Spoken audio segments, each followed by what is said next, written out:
असली ज़िंदगी में ना परेशानियां जब आएंगी तो ये कहीं काम नहीं आती। इसको किसी क्लास में पाठ से नहीं सिखा सकते। और हमारे बच्चों का जो इमोशनल बैलेंस घर में बनना चाहिए या बाहर बनना चाहिए वो बन नहीं पाता। ये उम्र के सबसे इम्पॉर्टेंट साल होते हैं। हमने गीता भवन दिखाया, यहाँ मंदिर, मस्जिद, गुरुद्वारे जो कुछ थे ये सब विजिट कराया। हम जब पढ़ाई लिखाई की बातें करते हैं ना तो दो तरह की एजुकेशन होती है। एक जिसे कहा जाता है फॉर्मल एजुकेशन, जिसके लिए अपने बच्चों को हम स्कूल में, कॉलेज में कहीं एडमिशन दिलाते हैं, किसी संस्था से जोड़ते हैं कि भैया वो एक डिग्री कर लेगा, डिप्लोमा कर लेगा। इस एजुकेशन से तो हम हट नहीं सकते, ये तो पार्ट ऑफ लाइफ है, सबको पढ़ना पड़ेगा। क्योंकि जहाँ कहीं ज़िंदगी में जाएंगे तो डिग्री दिखाने के लिए तो कम से कम चाहिए ही चाहिए कि हाँ मैंने इतनी पढ़ाई कर रखी है, एक बेसिक क्राइटेरिया हम पूरा करते हो। लेकिन इसके साथ साथ एक और इम्पॉर्टेंट चीज़ होती है इनफॉर्मल एजुकेशन। अब ये क्या चीज़ है? ये वो एजुकेशन है जो बच्चा घर परिवार से, समाज से, रिश्तों से, अपने आसपास के यार दोस्तों से सीखता है। इसको किसी क्लास में पाठ से नहीं सिखा सकते। और असलियत में ज़िंदगी यही है। आपने और मैंने बचपन में जो चीज़ें सीखी, एडजस्ट करना, भाई किसी के साथ हमारी लड़ाई हो गई तो कैसे हमने लड़ाई को डील किया। हम अगर कभी परेशानी में घिर गए, चाहे हमने कॉपी नहीं बनाई थी या हमारा काम पूरा नहीं था, हमने तब क्या किया। असली ज़िंदगी में ना परेशानियां जब आएंगी तो ये कहीं काम नहीं आती। ये ज़रूरी है, करनी पड़ेगी, पर ये इंसान की ज़िंदगी में काम नहीं आएगी। काम आएगी ये वाली चीज़, उसने ज़िंदगी को कितना जीना सीखा। लाइफ में जब वो प्रॉब्लम में आया तो उसने क्या किया। जैसे आज की पीढ़ी को मैं देखूं, आप लोग जितने बैठे हैं सबके पास एक या दो बच्चे होंगे, ज़्यादातर के पास। मेजॉरिटी दो बच्चों वाली है, एक बच्चे की होगी। चार बच्चे आज के टाइम में बहुत कम लोगों के हैं। कोई रेयरेस्ट ऑफ द रेयर कि भाई किसी कारण से तीन बेटियां हैं तो चौथा बेटा मिलेगा, अदरवाइज ज़्यादातर के घर में दो या एक बच्चा है। जिस पीढ़ी को हम बड़ा कर रहे हैं ना, हम वो पीढ़ी बड़ी कर रहे हैं जिसको हमने अपनी तरफ से बेस्ट एजुकेशन, बेस्ट माहौल दिया, बहुत अच्छे कपड़े पहनाना, बहुत अच्छा खाना खिलाना। मुझे नहीं लगता आज कोई भी बच्चा ऐसा है जिसने कि ज़िंदगी में कभी फल नहीं खाए या जिसको कभी काजू बादाम खाने को नहीं मिले। अब बच्चे वैसे नहीं हैं। अब बेसिक चीज़ हर माँ बाप पूरी करता है। हर माँ बाप क्या चाहता है कि मेरा बच्चा बहुत बढ़िया तरीके से चीज़ों को सीखे, आगे बढ़े। लेकिन एक चीज़ जो हम कहीं ना कहीं लैक कर रहे हैं ना, वो इनफॉर्मल एजुकेशन है। जो हमारे टाइम के लोग थे, 35 साल पहले जो बचपन में जी रहे थे, हम लोगों को ना सोसाइटी से बहुत कुछ सीखने को मिल जाता था। जैसे जॉइंट परिवार का स्ट्रक्चर था, दादा से, नाना से, मामा से, बुआ से, चाची से, ताई से, मौसी से बहुत कुछ सीखा। और इन रिश्तों ने, जो ये परिवार का संगठन था ना, इससे बच्चे ना कभी डांट पड़ गई तो कैसे डील करना है, भाई मम्मी ने डांट दिया तो जाके दादी की गोद में लेट गए, वो इमोशंस बाहर निकालने का अवसर मिलता था। लेकिन जो पीढ़ी आज बड़ी हो रही है ना, इसके साथ सबसे बड़ी दिक्कत है, चाहे वो आप हैं चाहे मैं हूँ, हमारे बच्चों का जो इमोशनल बैलेंस घर में बनना चाहिए या बाहर बनना चाहिए वो बन नहीं पाता। कारण पढ़ाई लिखाई, ट्यूशन, माँ भी हाँ बेटा दिखा कितना काम करा है, क्योंकि लगभग माएँ पढ़ी लिखी हैं। तो बच्चा जो इमोशनल एक अटैचमेंट फील करता था ना परिवार के साथ, वो कहीं ना कहीं कम पढ़ने लगी। और इसीलिए इनफॉर्मल एजुकेशन आज के टाइम में ना बराबर हो गई। अब माँ से भी रिश्ता ना पढ़ाई का ज़्यादा बन गया। जैसे हम लोग जब छोटे थे तो हमारी माएँ तो अनपढ़ थी, उनका हमारा रिश्ता बच्चे का और माँ का था। लेकिन आज माएँ पढ़ी लिखी हैं, वो क्वेश्चंस, बेटा आज स्कूल में क्या हुआ, मैम ने क्या करा, दिखा ज़रा, ये डिक्टेशन मैं बोलती हूँ तू लिख। तो माँ भी कहीं ना कहीं एक पार्ट टीचर का रोल प्ले करने लग गई। तो बच्चे का जो इमोशनल बैलेंस है वो बाहर कैसे चीज़ें बाहर आएँ, कैसे वो बने, इसका एक तरीका ये था कि इन बच्चों को हम स्कूल में थोड़ा सा इनफॉर्मल एजुकेशन की तरफ मोड़े। इसीलिए हमने इस पूरे साल में इन बच्चों के ढेर सारे ट्रिप्स कराए। अभी परिमल सर आपको पूरी वो जानकारी देंगे आपके घर से, क्योंकि बच्चे गए हैं, आप जानते होंगे। हमने सबसे पहला टारगेट बनाया, बच्चे अपने शहर को जाने, जहाँ वो रहते हैं। वो किसी गांव में रहते हैं तब भी शहर तो यही लगता होगा ना, अपने शहर को जाने। अब जैसे मैं एक एग्जांपल लूँ, सोनीपत में क्या कुछ है। बहुत सारे लोग तो सोनीपत में ज़िंदगी काट देंगे और सोनीपत से ही उनको पता ही नहीं होगा कि कहाँ क्या है। वैसे तो पता होगा बस स्टैंड यहाँ ये, लेकिन आसपास क्या चीज़ें ये नहीं पता होगा। तो हमने सबसे पहला टारगेट रखा इनफॉर्मल में अपने शहर से बच्चों को जोड़ दें। इसके कारण हम लोग बच्चों को यहाँ पे जो संग्रहालय है यहाँ लेके गए, बच्चों को हमने गीता भवन दिखाया, यहाँ मंदिर, मस्जिद, गुरुद्वारे जो कुछ थे ये सब विजिट कराया। ये इनफॉर्मल एजुकेशन का एक पार्ट था कि बच्चे जब वहाँ पैदल पैदल जाएंगे, ये पता है मुझे कि बच्चे चलना नहीं चाहते, बच्चों ने हो सकता है घर जाके भी कहा आज तो बहुत चलाया, हमारे तो पैर टूट गए, हम तो बहुत दुखी हुए, लेकिन आप उसको बहुत ज़्यादा प्यार के उसमें माहौल से थोड़ा अलग हट के सोच के देखिए। अगर बच्चा 2 किलोमीटर 3 किलोमीटर चल गया तो क्या फ़र्क पड़ता है? और क्या बच्चे का स्टेमिना इतना नहीं होना चाहिए कि हमारा बच्चा धूप में भी चल सके, बारिश में भी जा सके? हम भी तो जाते ही थे। क्या इससे कोई फ़र्क पड़ता है? इससे कोई फ़र्क नहीं पड़ता। एक दिन भीग जाएगा गर्मी में, या एक दिन उसको ज़्यादा धूप में चलना पड़ गया। ये सब चीज़ें हमें लाइफ के लिए भी तो रफ टफ बनाती है ना। आज का कोजी इन्वायरमेंट है, घर में बच्चे को बढ़िया कमरा मिला हुआ है, बाहर जाता है स्कूल में बढ़िया माहौल मिल गया, बस में बैठ के जाना आना, उसने ज़िंदगी के धक्के नहीं खाए। मैं नहीं चाहती कि आपके बच्चे ज़िंदगी के धक्के खाएं, लेकिन हम बचपन से अगर उनका दिमाग इस तरीके से डेवलप करेंगे ना कि लाइफ उतनी आसान नहीं है कि आपके घर के कोने में आपकी ज़िंदगी कटेगी, लाइफ टफ है।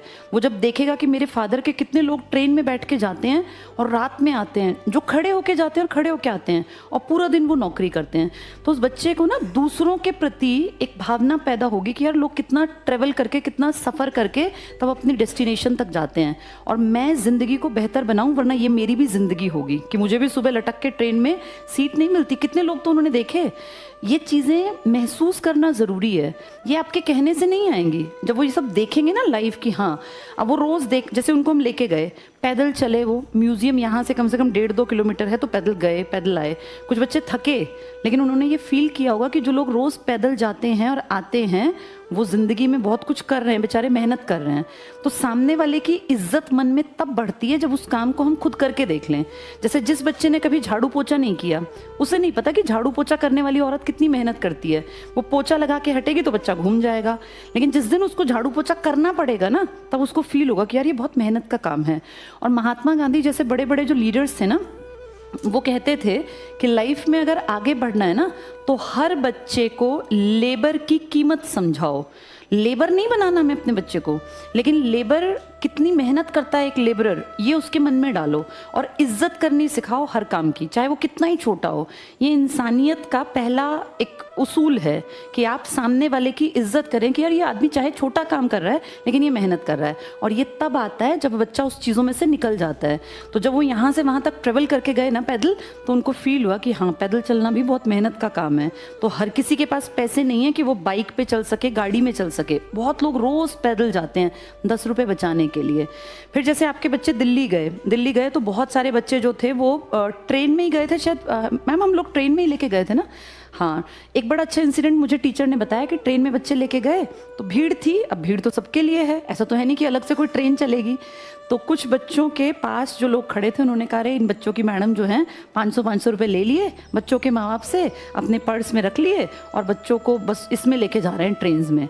तो हमारी टीचर को कुछ नहीं बोलना पड़ा। वहाँ जो वो बच्चियाँ खड़ी थी 7th क्लास की, उन्होंने इतना अच्छा आंसर किया उस आदमी को कि उस आदमी की बोलती बंद हो गई। उन्होंने कहा अंकल हमारी टीचर ने कोई पैसे हमसे नहीं लिए, हम अपने पास अपने पैसे रखते हैं और ये हमें लेके जाते हैं, हम टिकट भी खुद ही लेते हैं। तो मतलब उस बच्ची को ये फील हुआ कि मेरे टीचर की ये इस तरह से बात कर रहा है गलत, तो मैं अपने टीचर के बिहाफ पे बोलूँ। ये बात सुन के मुझे बहुत अच्छा लगा कि बच्चे ने एनालाइज करना सीखा कि ये जो अंकल बोल रहे हैं वो गलत बोल रहे हैं और मेरे टीचर के बिहाफ पे मुझे आंसर देना चाहिए। तो ये दिखाता है कि आपके बच्चे में इमोशनल डेवलपमेंट हुआ कि वो अपने टीचर की रिस्पेक्ट करता है और उसको पता है कि मैंने टीचर को 500 रुपये नहीं दिए दिल्ली जाने के पैसे मैं घर से लाया, मैंने टिकट खरीदा और मैं अपने पैसे खुद जितने खर्च करूँगा, चाहे मैं किताब खरीदूँ या मैं वहाँ पे कुछ खाऊं, वो मेरा खर्चा है। उसको पता है कि मैंने इतने रुपए खर्च कर दिए। जैसे देखने में ये बहुत छोटी बात है, लेकिन बीइंग अ टीचर, एक टीचर होने के नाते मुझे पता है कि आपके बच्चे के अंदर वो डेवलपमेंट हुआ कि मेरे टीचर को कोई गलत क्यों बोला, जब मुझे पता है कि मेरे पैसे उसने नहीं लिए। ये छोटी छोटी चीज़ें ना उसके अंदर इंसानियत पैदा करेंगी।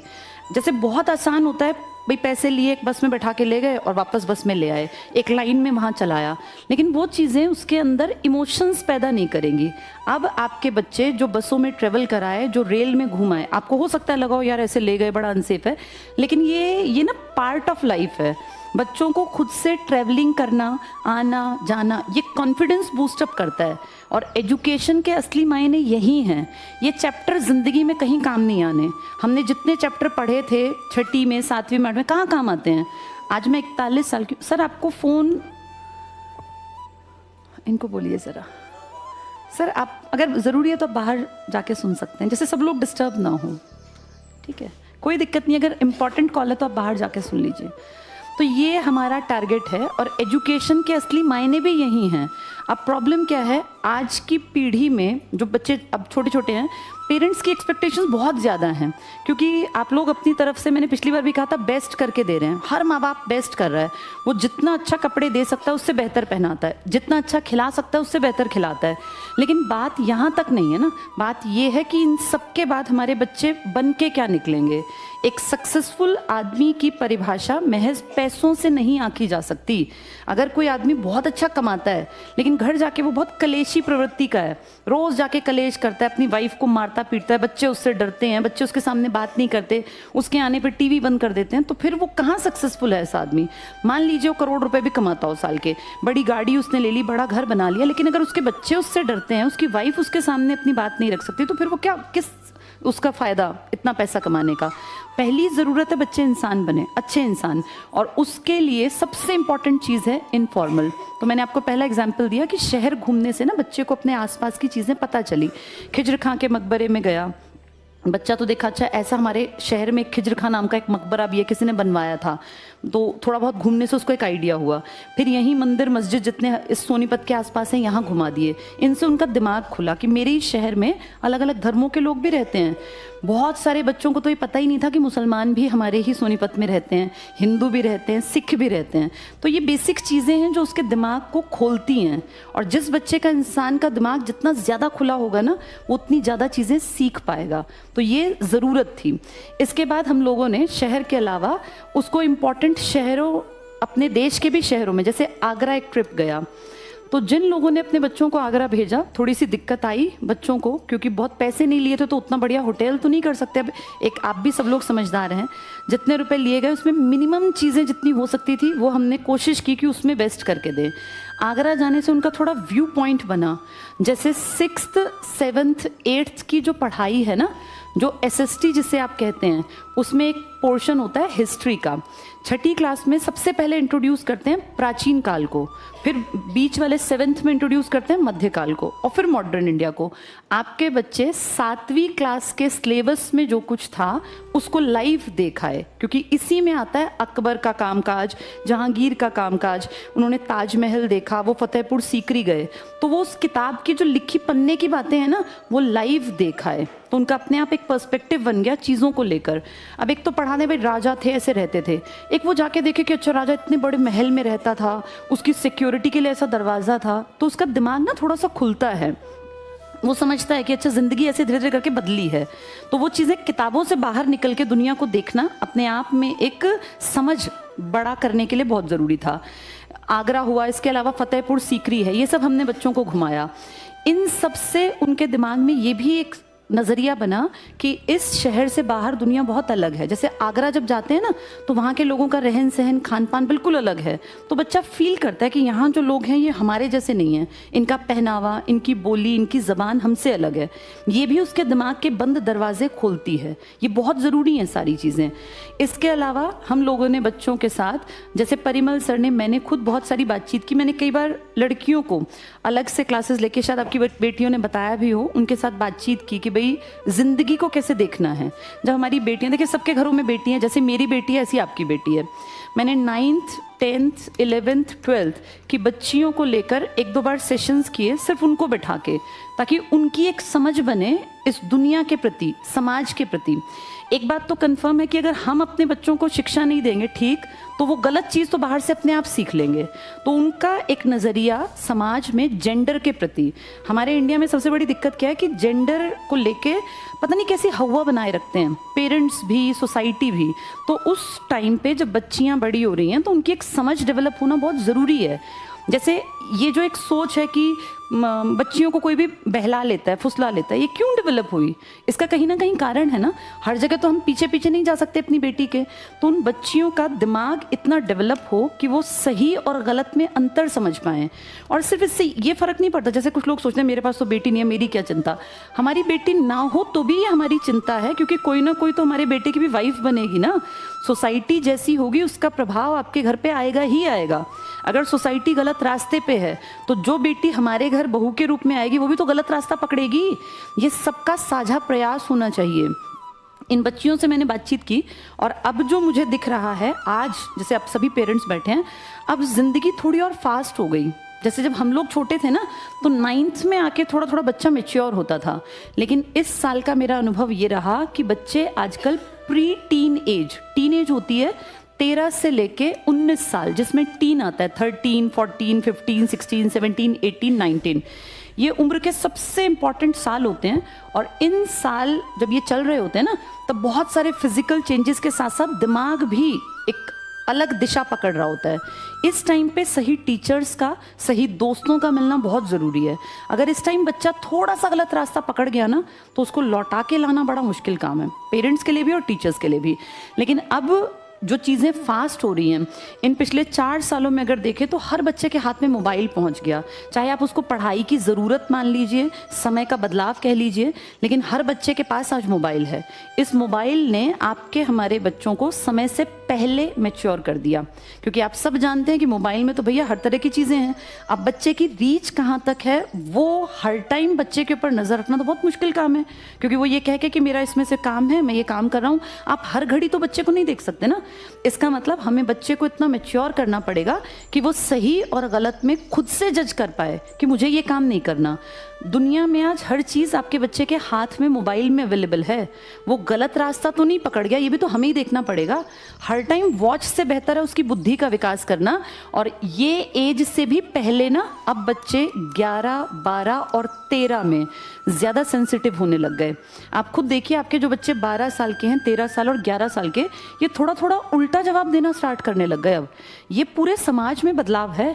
जो बच्चे पहले 14-15 में उल्टा बोलने की कोशिश, ये नेचुरल था। इसमें कोई ऐसा नहीं कि आपका बच्चा खराब है, बिगड़ा, नहीं, ये नेचुरल फैक्टर है। जब बच्चा थोड़ा सा बड़ा होता है उसमें हार्मोनल चेंजेस होते हैं, तो वो थोड़ा सा तेज आवाज़ में बात करना, उलट के जवाब देना, ये बिल्कुल नॉर्मल है। लेकिन नॉर्मल होने का मतलब है कि उस बच्चे के अंदर तर्क शक्ति हमें विकसित करनी है कि ये बदतमीजी ना बने। ठीक है, उसका अपना एक पॉइंट ऑफ व्यू है। जब बच्चा बड़ा होता है ना तो उसके दिमाग का विकास होता है, पढ़ाई के साथ साथ उसकी बाकी चीज़ें भी दिमाग से विकसित होती हैं। इसीलिए वो हमारी बातों पे क्वेश्चन मार्क करता है कि ऐसा क्यों नहीं। तो ऐसा क्यों नहीं का आंसर अगर आप तर्क से देंगे तो वो आपको पसंद करेगा, और तर्क से नहीं देंगे तो फिर वो आपको अपना दुश्मन मानने लगेगा। और कितनी ही बार ऐसा होता है कि बच्चे पेरेंट्स से दुश्मनी निकालने के लिए ना अपनी ज़िंदगी ख़त्म कर लेते हैं या ख़राब कर लेते हैं। वो सोचते हैं पेरेंट्स को हम मज़ा चखाएंगे, हम नंबर लाएंगे ही नहीं, पढ़ेंगे ही नहीं, क्या करेंगे, मारेंगे। वो मार खाते खाते इतने ढीठ बन जाते हैं कि उनको मार का असर ही बंद हो जाता है। तो अब ये थोड़ा सा ना उन पेरेंट्स को अब ज़्यादा काम करना पड़ेगा जिनके बच्चे प्री टीन में एंटर कर रहे हैं, 11, 12, 13। इस एज की बेटियों पर भी ध्यान देना पड़ेगा, क्योंकि बच्चियों के हाथ में भी मोबाइल पहुंच गया ना, और गंदगी चारों तरफ है। अपने बच्चे को समाज की इस गंदगी से बचाने के लिए थोड़ा सा एक्टिव होना पड़ेगा। मैंने इस बार सोचा है, मैं 11 साल के जो बच्चे हैं, मतलब छठी से और 10वीं के बाद बच्चे के बिगड़ने के चांसेस थोड़े से घट गए, थोड़े मेच्योर हो जाते हैं। 11वीं 12वीं के बच्चे ठीक हैं, लेकिन 6ठी 7वीं 8वीं पे थोड़ा सा ध्यान आप लोग भी देना। अब प्री टीन एज आज की सोसाइटी में ज़्यादा डिमांड कर रहा है पेरेंट्स की और टीचर्स की कि वो बच्चों के ऊपर थोड़ा सा ध्यान दें। कंट्रोल नहीं करना कि हम कंट्रोल रखेंगे, कंट्रोल से तो बच्चा और गड़बड़ करेगा। प्यार से और थोड़ा थोड़ा वॉच रखें कि बच्चे कर क्या रहे हैं, ये ज़रूरी रहेगा। तो एजुकेशन पे काम करने में मैंने ये फील किया कि 2 चीज़ें जो थी, एक हमारी फॉर्मल जो कि टीचर्स की जिम्मेदारी थी, और एक इनफॉर्मल जिसमें हम सबका सहयोग ज़रूरी था। ये हमने बहुत बेहतर किया। इसमें छोटी मोटी जो गड़बड़ियाँ रही, कमियाँ रही, उस पर तो साल भर काम करेंगे ही, उसको और बेहतर करेंगे। एक थोड़ी सी प्रॉब्लम रही वो रही हमारी भाषा की। कुछ बच्चे जो थे वो भाषा में थोड़े से ज़्यादा कमज़ोर हैं। कमज़ोर का मतलब है घर परिवार के बैकग्राउंड का भी फ़र्क पड़ता है। कुछ बच्चे जो बहुत ठीक ठाक से घर परिवार से नहीं थे, उनकी भाषा थोड़ी सी खराब थी, तो भाषा पे हम इस साल थोड़ा सा और काम करेंगे। क्लास टीचर्स को असाइन कर देंगे ड्यूटी कि बच्चे भाषा दिन भर में थोड़ी ठीक ठाक बोलें। लेकिन मैं इस बात से खुश हूँ कि हमारे बच्चे बाकी बच्चों के मुकाबले थोड़े स्मार्ट बन गए, कॉन्फिडेंट बन गए और वो चीज़ों में हिस्सा लेने लग गए।